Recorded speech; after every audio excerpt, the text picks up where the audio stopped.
27 রোজার রাতে সন্তান ফোন দিয়া বলে, বাবা আমি আগামীকাল রওনা দিলে রাত 2টা-3টায় গিয়া ঢাকায় নামবো, আমি সাহারি তোমাদের সঙ্গেই খাবো। মা বসে আছে, মায়ের সন্তানের বাবাও বসে আছে, সন্তান আসবে। রাত্র 2টা-3টা হয়ে গেছে, সাহারির সময় হয়ে গেছে, সন্তানের খবর নাই। শেষ টাইমে মা বাবা সাহারি খেয়ে ফজরের নামাজ পড়ে দরজার মধ্যে অপেক্ষা করতেছে, সন্তানের খবর নাই।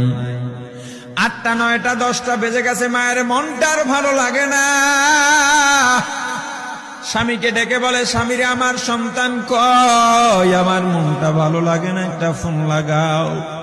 স্বামী ডাক দিয়া বলে, চিন্তা করো না, ঈদের সময় যানজট থাকতে পারে, চলে আসবে। কিছুক্ষণ পর বাবার মনটাও ভালো লাগে না, বাইরে নেমে পায়চারি করতেছে। হঠাৎ করে একটা ফোন চলে আসছে। সন্তানের ফোন দেখে বাবার সে কি আনন্দ। ফোন রিসিভ করে যখনই সালাম দিল, অপর প্রান্ত থেকে সালামের উত্তরে সন্তানের কণ্ঠ পাওয়া যায় না। বাবা ডেকে বললেন, বাবা তুমি কে?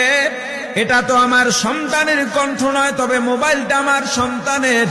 ওপার থেকে ডাক দেয়া বলে, আপনি কি এই লোকেই মোবাইলওয়ালার বাবা? বলে, হ্যাঁ। আপনি এখনো বাড়িতে কি করেন? আপনার যেই সন্তান ঢাকা থেকে গাড়ি নিয়া 2500-এর দিকে রওনা দিয়েছিল, ওই গাড়িটা 2500 পৌঁছতে পারে নাই। পথিমধ্যে সংঘর্ষে রাস্তার মধ্যেই অনেকগুলো মানুষ মারা গেছে, অনেক যুবকও তার মধ্যে আছে। রাস্তার পাশে সাদা কাপড় দিয়া ঢাকা। দেখেন আপনার সন্তান এই লাশের মধ্যে আছে কিনা। মোবাইলটা আমি রাস্তার পাশে পড়ে পাইলাম। বাবা পাগলের মতো একটা দৌড় দিছে।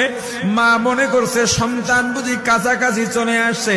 অন্যান্য সন্তানদের ডাক দেয়া বলে, তোরা কে, কোথায়, এদিকে আয়, তোদের ভাই বুঝি কাছাকাছি আসছে। আমার কলিজার টুকরা সন্তান, তোর বাবা যে আগায় আনতে গেছে, তাড়াতাড়ি নতুন চাদর বিছা, বালিশের কভার গুলো খুলে নতুন কভার লাগা, পানি গরম বসা, আমার সন্তান এসে গোসল করবে।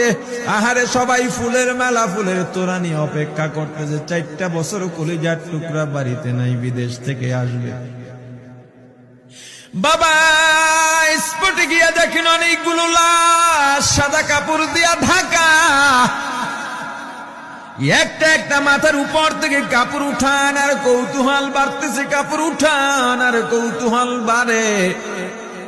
হঠাৎ তাকায় দেখে কলিজার টুকরা সন্তান লাশের মিছিলে শামিল হয়ে গেছে। বাবা সন্তানকে ধরে কাঁদেন আর বলেন, বাবা এত আদর আপ্যায়ন